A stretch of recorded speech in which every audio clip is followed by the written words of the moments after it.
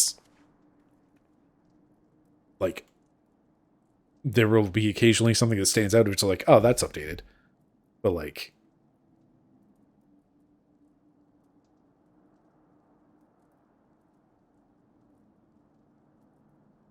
there's just so much that they have snuck in and, like, successfully swapped out during maintenance. And it's just like, I'm admittedly terrible at spot the difference, but, like,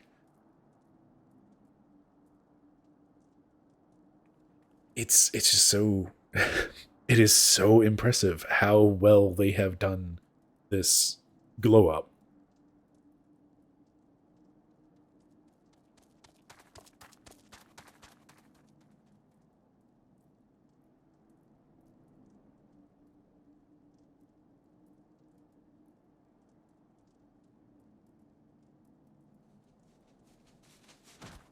I think thus far the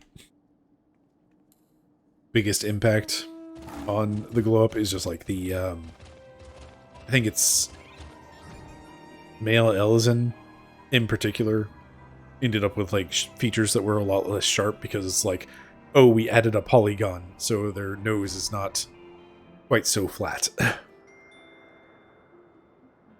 And like it's one of those things, it's just like, okay, this does actually make a significant change in this character and how their face shape was.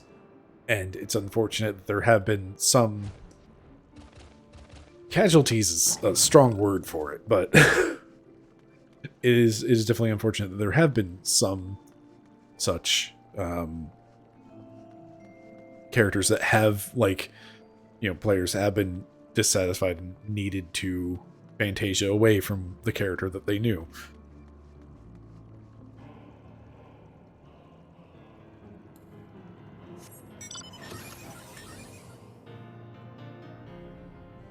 Oh yeah. Catch him burning him.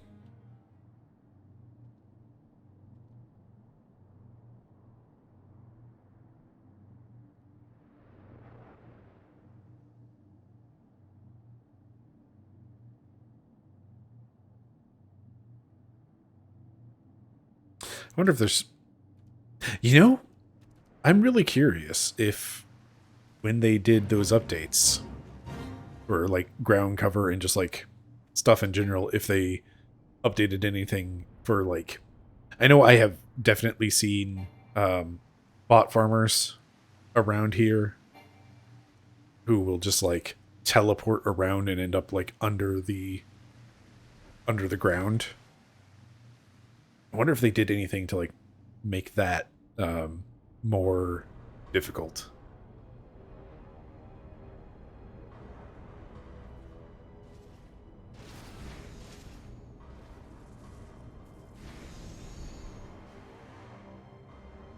That is a thing. Like, I don't remember if it was... I don't remember which friend group somebody pointed it out in, but like the being able to like see things from so much further away was a Realm Reborn trick, and it seems like it's just like less of a thing in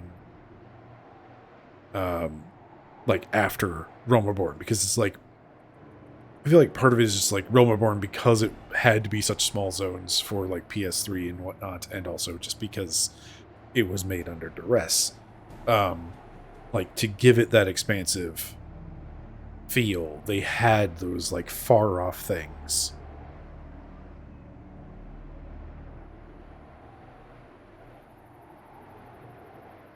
But like outside of Realm Reborn, it does seem like that drops off pretty significantly.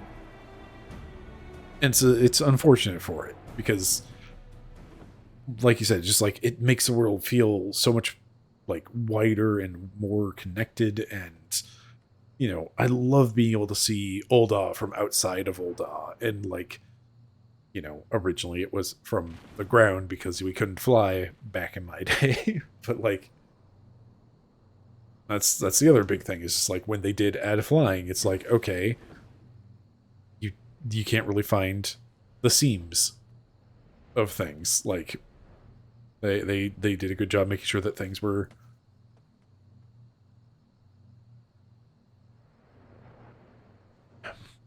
things were still cohesive, even though now you can view from many more angles. But like, I do love Western Thanaland because it's like you can see. It's like you've got Ul'dah, which always looks great with the moon over it. You have like these big light tower, the lighthouse up there, and then like you can see across the ocean. Like that's I forget the landmass name, but that's Limsa and all of the Lominsa areas. And like if you're starting in Ul'dah, like you mentioned, it's like you come out this direction towards Silver Bazaar pretty early on. And now you can see, you know, this castrum real early on. You just kind of always have, you know, the Garlean threat is like real and there the entire time.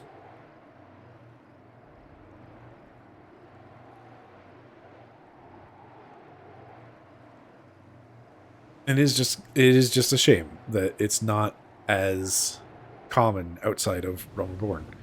You can actually land on. Nope. Okay. Thought you could actually land on this for a second. No, you can. Huh.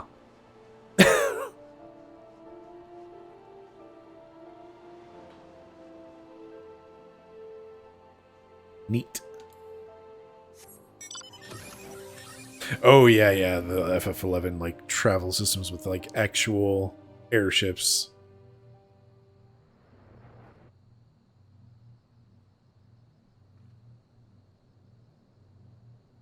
Man, I do love when games do that sort of thing. Like, I know in the patch notes they had, like, they were showing pretty much specifically this view to show off, like, hey, look at all this moss and extra, like, texture that has been applied here.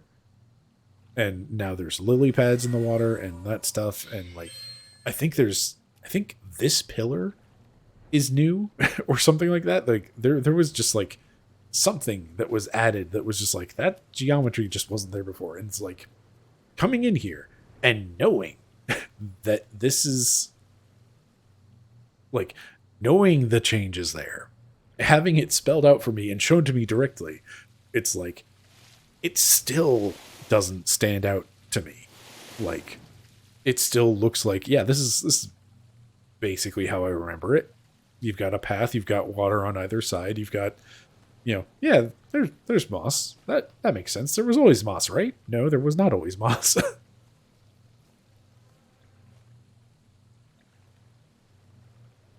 Makes me think of, like, also ranted somewhat about how, like, the Demon Souls remaster is I don't love it. The vibe's off. Like,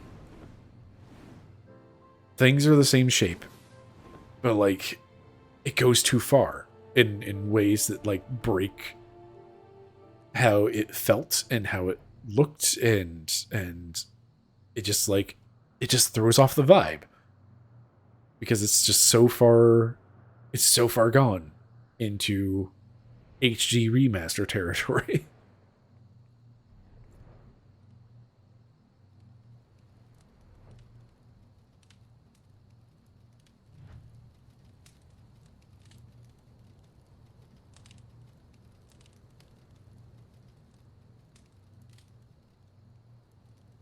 I mean, just staring at the fire animation.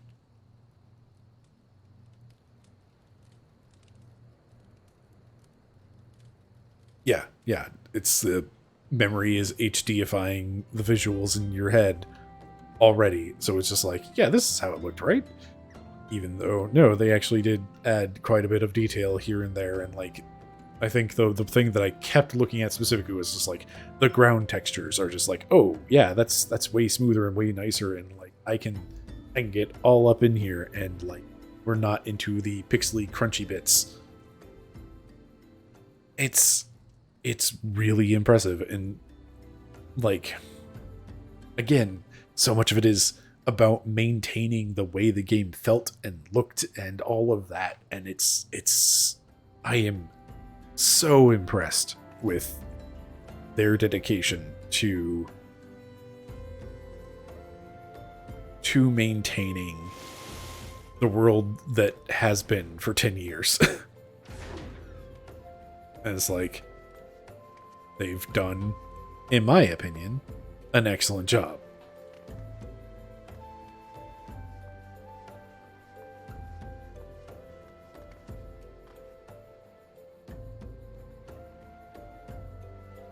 And again, this game just like,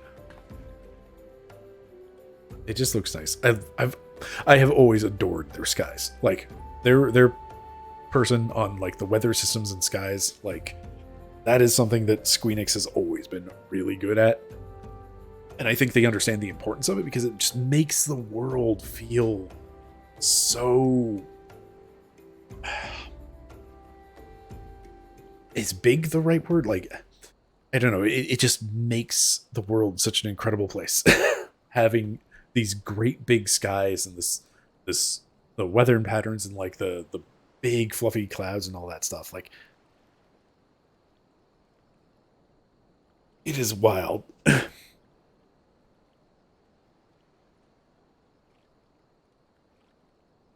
And yeah, like 1.0 being what it was, and like the crawling out of that pit being so thankful to like the players that did exist, and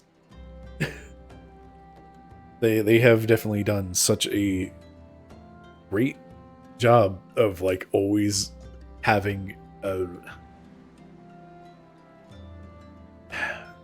trying to find the way to phrase this that doesn't sound weird, dumb, or otherwise. It's like respecting their players is that's not the terminology I want to use. Like, it's same, it's correct. It's not the terminology I want to use just because it's like assholes use that terminology in a lot of ways, in a lot of like really bad faith arguments about like game developers and game development in general. But oh, interesting but primitive weather graphics. Yeah, like I feel like that is just like a big thing for Squeenix. Is they have understood for a long time how important a skybox is to creating a 3D world that feels vast, and like there's so much more out there. And oh, I probably have heard you talk about how Summoner was unlocked, but like, do retell. I have forgotten if you have told it and I've been around. And if I do remember, then oh well, we'll have a fun story anyway. But yeah, like they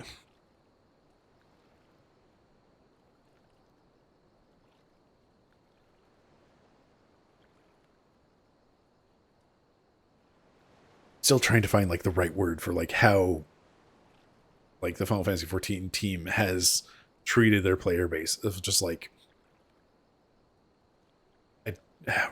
again, I don't want to use like respecting the player base because like so many bad faith arguments have been made against other games with like the term respect being there, but like it's like, simply put, yes, it is, the word is respect, like actual real respect of they understand so dearly how important it is to continue making this game with the players as, and I don't know, like game development is weird. Players versus game developers are always weird things, but like they are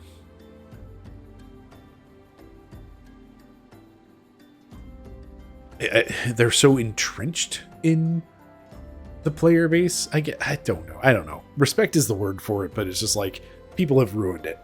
It's kind of like how hope is a great thing, but everybody saying hope has ruined the word entirely. Oh, anyway, so first, the summer would have to go farm carbuncles, ruby, for a particular type of leech mob. Each You needed to expose the ruby to all 8 kinds of weather effects found. Deal. In practice, this meant sitting in a zone until weather changes, then zoning out and zoning back in. Since you had to zone in when while the weather was in effect. Oh geez. Having the weather change while you were there already didn't count. But it made you go everywhere in the world. This is the sort of stuff that's like super neat about 11. It is like old grognard ideas that are put into practice. Hear a whisper from the ruby every time you expose it to weather, and then it would tell you to take it to the right place. The right place was an otherwise unnecessary, unused little stone ring. Athane Plateau.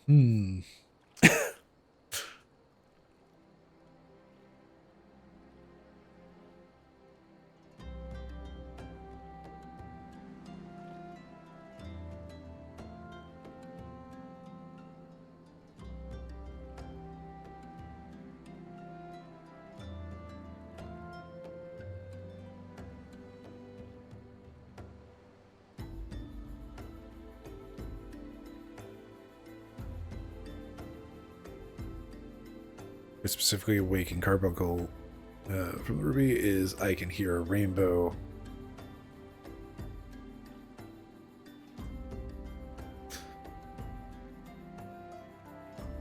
Whenever a summoner unlocks a Athane, would get a rainbow in the sky.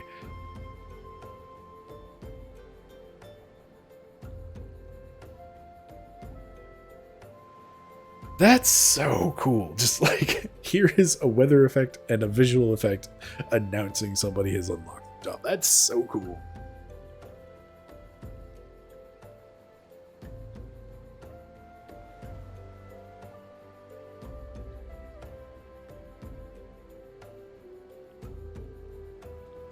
I feel like at some point I'm going to break down and try to play 11, but also, like, I'm too busy playing 14.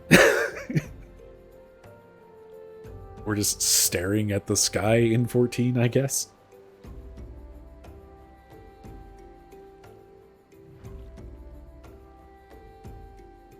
That is really neat. Just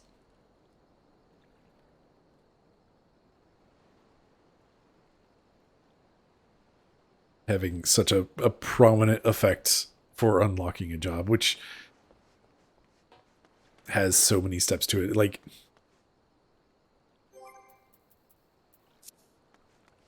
I appreciate the reasons that they can't do that all the time for other things. But at the same time, like, that's kind of what we have, mounts for. Just like, okay, cool. So, it's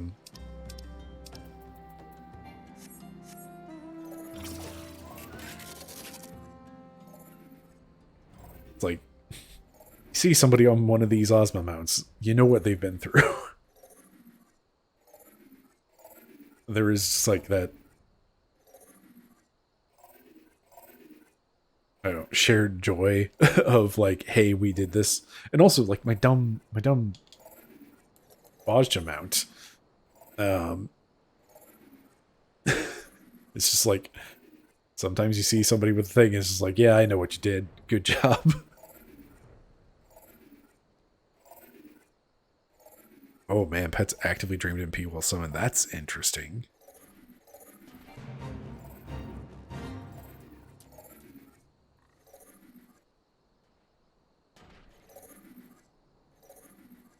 Goal of a permanent Carby.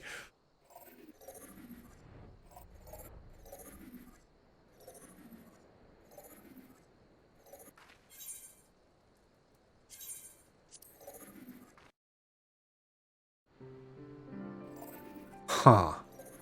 That's wild. Like that MP verse in stats, like that is one of those interesting design questions. Like, one of the things I find super interesting about any RPG is just like, what are your recovery mechanics? And it's like, so many of them are so simply just like, use MP to cast curing spells. And that's how you recover health. And it's like, okay, cool, how do you recover MP? And like, just those things are so much of an RPG. And FF11 sounds so neat every time I hear stories about it.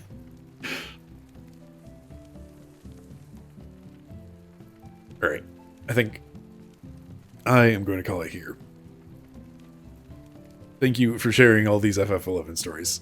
I really do love hearing about the game. It is so fascinating. It is so utterly fascinating. It's just like a world that I've never really been a part of. Also had racial stat bonuses. Yeah. Didn't matter in game once they broke the 75 cap, but like it was hanging out on a stream yesterday with somebody who had played 11 and doing new raids, and like they were talking about like how early on the racial stat differences could actually be a problem.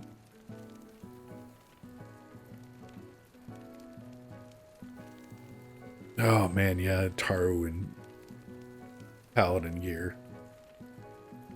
Yep.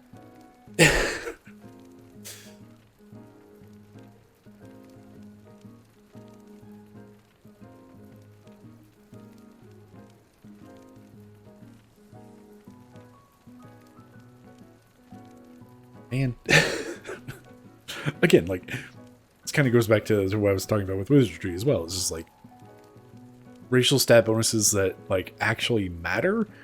In a way, they kind of suck, but also they provide this sort of like this sort of story and this sort of thing of you know,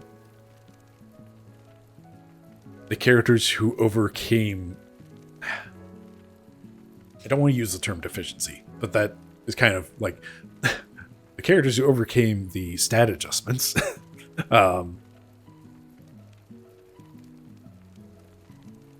Yeah, geez. MP reserves being tied to stuff. Yep.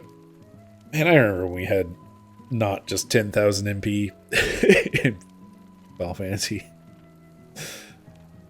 I'm glad they changed that. I definitely prefer this just like percentage-based world of MP.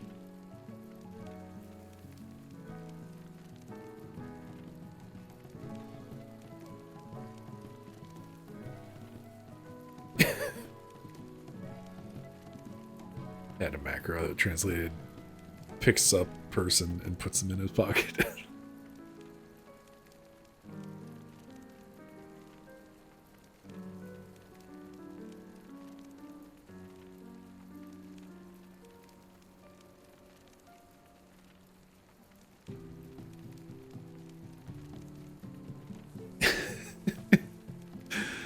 Oh, goodness.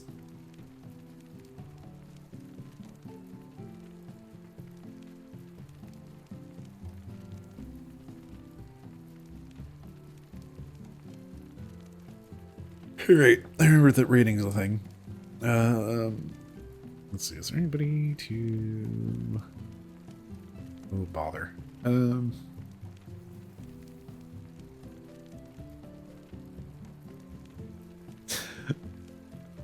Yeah, like that's the thing is there's always more stories about 11 that are so wild like this.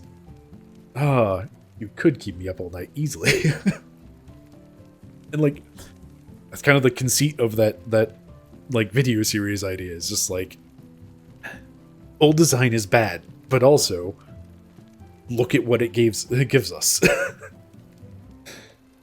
Oh. All right.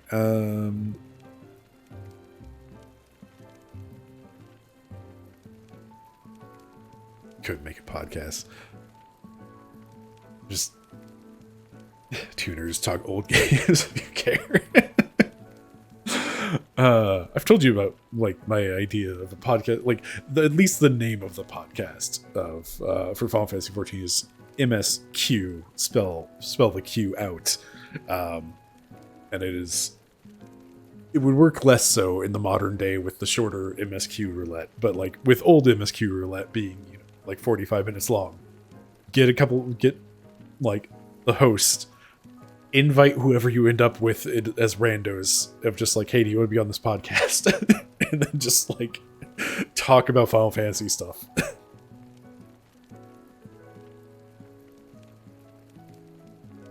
All right, I'll actually hit a raid button for once since it's a reasonable hour. Let's go Bug Frost. Yeah, mid cutscene on the street, short interviews. It's always fun when you get a fun group for MSQ Roulette. It's a great time, and like you have those chatty moments during cutscenes. Just make sure I'm spelling this right.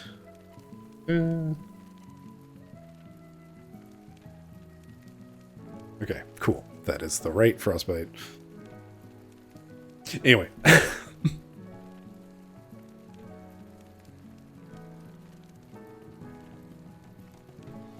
These adventures are...